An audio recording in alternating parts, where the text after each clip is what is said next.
100 na backyard gardeners naman kada barangay po sa bayan ng Asingan Inihahanda na target ng na mabigyan ng vegetable seeds. Para sa detalye ng balitang yan, kasama natin Idol Kate Dispo.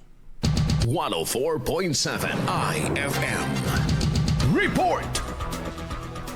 Target ang Municipal Agriculture Office na mabigyan ng assorted vegetable seeds ang mahigit 2,000 backyard gardeners sa 21 barangay sa unang bahagi ng Hulyo bilang bahagi ng backyard gardening program ng lokal na pamahalaan ng Asingan. Ayon kay Minerva Rosas, kasalukuyang municipal agriculturist, kabilang sa mga prioridad na benepisyaryo ang mga miyembro ng 4Ps, persons with disabilities at iba pang residente na may bakanting lote o espasyo para sa pagtatanim ng gulay. Tinatayang nasa 100 backyard gardeners kada barangay ang mabibigyan ng mga binhi ng ampalaya, pipino, kangkong, pechay, sitaw, patola, upo, talong, sili at kalabasa. Layunin ng programa na matulungan ng mga residente na magkaroon ng sariling mapagkukunan ng gulay upang makatipid sa gastusin sa pagkain at magkaroon ng masustansyang pagkain sa hapag. Kasama mo mula dito sa IFM Dagupan, ako po si Idol Kate Dispo. Tatak IFM!